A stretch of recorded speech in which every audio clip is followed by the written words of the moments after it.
بہت سی مخلوق کو ہم جانتے ہیں قرآن نے قسم کھائی ہمیں اس بات کی قسم جو تمہیں دکھائی دیتی ہیں اور ان کی قسم جو تمہیں دکھائی نہیں دیتی. بہت سی مخلوق تو ہم دیکھتے ہی نہیں ہیں, جس میں ایک اسپیسیز میں جن آ جاتے ہیں, جن دکھائی نہیں دیتے ہیں. جن کا عربی میننگ بھی نہ دکھائی چھپنا ہوتا ہے, جو چھپا رہے دکھائی نہ دے.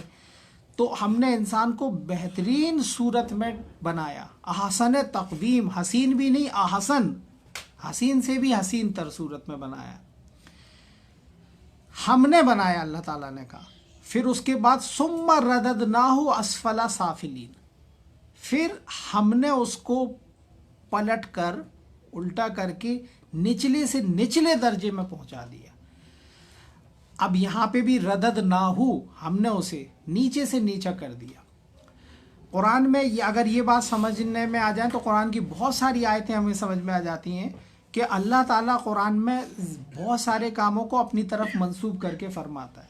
لیکن اللہ کا یہ قانون ہے اس دنیا میں کہ اللہ رب العزت جس کام کو اپنی طرف منسوب کر کے کرے تو وہ بھی پبلک کے ہی تھرو ہوتے ہیں, پبلک کے ہی ذریعے سے ہوتے ہیں, لوگوں کے اس کی مخلوق کے ذریعے سے ہی سرزد ہوتے ہیں وہ اس عمل میں. اگر اللہ تعالیٰ اس دنیا میں ہوتا تو وہی ہے جو اللہ رب العزت چاہتا ہے, اسی لیے وہ اپنے اوپر منسوب کر دیتا ہے اس بات کو. تو وہ ایسے نہیں ہوگا, وہ ہاتھوں سے انسانی عمل, انسان کے عمل سے ہی آئے گا نا دنیا میں وجود اس کا. تو انسان جو ہے جیسا کہ بتایا کہ بہت اعلیٰ سے اعلیٰ درجے میں بھی ہوتا ہے, لیکن جب وہ گرتا ہے اپنی اس سے تو وہ جانور سے بھی زیادہ بدتر ہو جاتا ہے. جو انسان انسانیت سے گر جائے تو وہ جانور سے بھی زیادہ بدتر ہو جاتا ہے, کیونکہ وہ پھر جو ہے ہر لمحہ وہ جو ہے دوسرے کو دھوکہ اور نقصان پہنچانے کی. تو یہ تو دیکھیں ہے کہ جانور سے بھی زیادہ بدتر زندگی اس کی ہو جاتی ہے جو جانور کی زندگی ہوتی ہے. اور جانور میں بھی جان ہوتی ہے, انسان میں بھی جان ہوتی ہے, وہ بھی مخلوق اللہ کی ہے, ہم بھی مخلوق اللہ کے ہیں, خلقیت ہیں. تو قرآن تو اوپر اٹھاتا ہے. اب دیکھو اللہ تعالیٰ کیا فرما رہا ہے اس کے آگے, ثم رددناہ اسفل سافلین, ہم اس کو نچلے سے نچلے درجے میں پہنچا دیتے. جب آدمی قرآن سے اور انسانیت سے, قرآن تو انسانیت تو سکھاتا ہی ہے, ساتھ میں اس سے اوپر بھی ایک کچھ باتیں سکھاتا ہے, انسانیت سے اوپر کی بات بھی. اچھا انسان تو وہ ہوگا جو مخلوق کے ساتھ بہت اچھا رہے, سوسائٹی کے ساتھ اچھا رہے, لیکن اس سے بہتر جو مومن ہوتا ہے وہ تو اس کا اپنے خالق سے بھی بہت اچھا تعلق رہتا ہے. کیونکہ پھر دنیا میں تو بہت سارے اچھے کام کرتے دیکھ رہے ہیں, لیکن ان کی سوچ اور ان کی نیت کیا ہے یہ تو اللہ ہی جانتا ہے. مومن کی نیت بہت سالڈ ہوتی ہے. فرمایا الا الذین آمنوا وعملوا الصالحات فلہم اجر غیر ممنون, سوائے ان کے جو ایمان لائے, یعنی جو نچلے سے نچلے درجے میں گرتے ہیں, مگر سوائے ان لوگوں کے جو ایمان لائے, جو ماننے والے ہوئے اور اچھے کام کیے, وعملوا الصالحات فلہم اجر غیر ممنون, ان کے لیے نہ ختم ہونے والا بدلہ ہے. اجر غیر ممنون ہے ان کے لیے, کبھی نہ ختم ہونے والا بدلہ ہے. کیونکہ یہ زندگی تو دنیا کی زندگی ہے, اس کا تو کوئی بھروسہ نہیں ہے, آج ہے کل نہیں ہے, کل آدمی مر جائے, موت کا کوئی بھروسہ نہیں ہے. آخرت کی جو زندگی آنے والی ہے جو بہت لامحدود زندگی ہے, ادھر جو بدلہ ملتا ہے وہ لامحدود ہوتا ہے اور کبھی ختم نہ ہونے والا بدلہ ہے, اور دنیا سے اس کی شروعات ہو جاتی ہے. تو فرمایا فما یکذبک بعد بالدین, فما یکذبک بعد بالدین, تو اب اس کے بعد آپ کو کون جھٹلائے گا, کون جھٹلا سکتا ہے آپ کو دین کے معاملے میں. یکذبک, آپ کو کون جھٹلا سکتا ہے, بعد بالدین, دین کے معاملے میں. اس کے بعد دین کیا ہے یہ لفظ بھی سمجھنے کا قرآن میں آتا ہے, دین, مالکی یوم الدین. عربی میں اس کے بہت سارے میننگ نکلتے ہیں. عربی ڈکشنری سے آپ اٹھائیں گے تو دین سسٹم کو بولتے, دین نظام کو بولتے, دین فیصلے کے لیے بھی یہ لفظ آتا ہے, دین اور بھی بہت سارے قرآن میں جو میننگ انہوں نے نکالے ہیں وہ دین کے لیے بھی قرآن میں یہ لفظ آیا ہے. دین مطلب حکومت کے لیے بھی آیا ہے, نظام کے لیے آیا ہے, فیصلے کے لیے آیا ہے. کیونکہ فیصلے کے لیے تو اسی لیے کیونکہ دین میں تو ہر وقت آدمی جب ہوتا ہے تو کوئی نہ کوئی فیصلہ اس کو ہر وقت ہر لمحہ لینا ہی پڑتا ہے. کسی نے آپ کو 100 کی جگہ 500 کا نوٹ دے دیا دھوکے سے, اب آپ یا تو جیب میں ڈال کے نکل جاؤ, چلو دے گیا تو دے گیا, 400 تو آ گئے, یا اس کو ایمانداری سے واپس کر دو. فیصلہ آپ کے ہاتھ میں ہے, فیصلہ آپ کرو گے, وہی آپ کا دین ہے. آپ کا دین کیا ہے؟ وہی ہے آپ کا دین. جو فیصلہ آپ نے کیا وہی دین ہے. بے ایمانی کا فیصلہ کیا یا ایمانداری کا فیصلہ کیا وہی دین ہے. تو سمجھ میں آتا ہے کہ ہر آدمی کا الگ دین ہوتا ہے, سب کا الگ الگ دین ہوتا ہے. ایک تو ہوتا سبمیشن, آمنو وعملوا الصالحات. سبمیشن کہتے ہیں نا, ایمان اسلام تو ہے. اللہ نے کہا اس دین الاسلام, اسلام کو دین پسند کیا, یعنی سبمیشن, سمرپن اللہ کے لیے. سمرپن جو ہوتا ہے, سبمیشن جو ہوتا ہے, وہی دین ہونا چاہیے. پہلا تو سبمیشن سب سے زیادہ ضروری ہے. اللہ کے آگے سمرپت ہو جانا, اللہ کے لیے سمرپن. مطلب مومن پہ اللہ کا رنگ چڑھا دیکھو گے, کسی کا رنگ نہیں چڑھے گا, اس کے خالق کا رنگ. اس کی خالق کی بات سے اسے کوئی ہلا ڈولا بھی نہیں سکتا, بھلے ہی اس کی جان بھی چلی جائے. وہ اتنا مضبوط ہوتا ہے. یہ اس کا دین ہوتا ہے, سمرپن, سبمیشن. اسلام اس کا دین ہے. اللہ کے لیے اس نے اپنے آپ کو سپرد کر دیا, اللہ کے احکام پر. احکام پر سبمیشن ہوتا ہے, اللہ کے حکم پر, اس کے قوانین پر. سمجھ رہے آپ؟ اس کے بعد پھر وہ اچھے عمل کرتا ہے, تو لہٰذا اس کا سبمیشن ہے. ایک ہوتا ہے اچھے کام کرنے والے, کچھ لوگ دوسری وجہوں سے بھی کرتے, اللہ کو بھی نہیں مانتے, وہ بھی اچھے کام کرتے. جو آئیڈل ورشپ کرتے وہ بھی اچھے کام کرتے ہیں, بہت سارے اچھے کام نہیں کرتے, لیکن ان کا وہ سبمیشن نہیں رہتا اللہ کے لیے. تو سبمیشن پہلے بہت ضروری ہے, اپنے آپ کو سپرد کی اللہ کے لیے.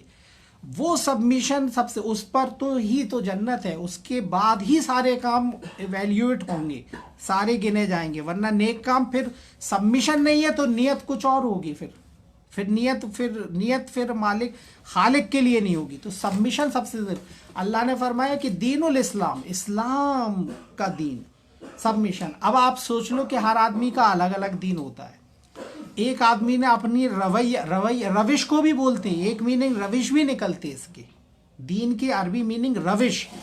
وہ کس روش پر رہا, ٹوٹیلٹی, اس کی زندگی کی روش کیا تھی.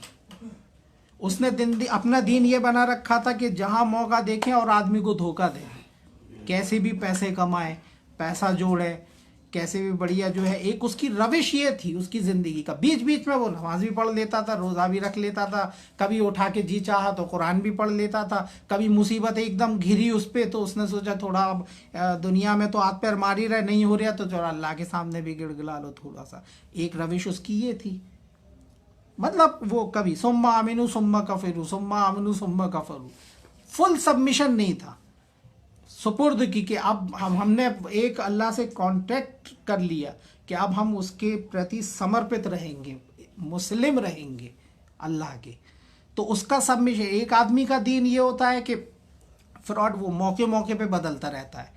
جب وہ دینداروں میں بیٹھے گا تو داڑھی ٹوپی رکھ کے خوب اچھی دین کی باتیں کرے گا.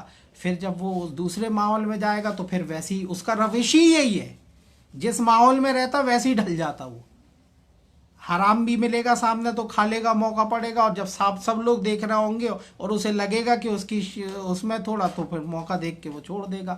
موقع پڑنے پہ جھوٹ بھی بول دے گا جب کوئی نہیں دیکھ رہا ہوگا, اکیلے میں جھوٹ بول دے گا, لوگوں سے جھوٹ بول دے گا اپنے معاملات میں, اور پھر موقع پڑنے پہ اور اپنے آپ کو دینداری بھی. اس کا دین ہی یہی ہے, اس کی روش یہ ہے. تو آپ سمجھ رہے ہیں دین کے کتنے اچھے معنی نکلتے ہیں. آدمی اپنا دین خود ڈیسائیڈ کر لیتا ہے کہ اسلام ہے اس کا دین, اللہ کے لیے سپردگی ہے, اور اگر سپردگی کر لی تو پھر اس کتاب کے تابع ہو گیا. اب وہ کبھی جھوٹ نہیں بولے گا, وہ کبھی دھوکہ نہیں دے گا, وہ کبھی بھی جو ہے دوسروں کا مذاق نہیں اڑائے گا, غیبت بھی نہیں کرے گا. وہ معاشری تقاضے میں وہ الگ بات ہے, بشری تقاضا ہے کہ کبھی ہو گیا, لیکن ترنت اس کے بعد اس کی کان کھل جاتے ہیں, کان کے پردے, اور آنکھیں کھل جاتی ہیں کہ یہ میں نے کیا غلطی کر دی. پھر وہ روتا گڑ گڑاتا ہے, صحیح کر لیتا ہے. اور جس کا دین ہی وہ دھوکہ دینا ہے اس میں کوئی فرق نہیں پڑتا, کوئی فرق نہیں پڑتا. اس نے اپنا دین وہی بنا رکھا ہے. تو وہ دین, اور اس دین کو سمجھانے کے لیے قرآن نے یہ بھی کہا ہے کہ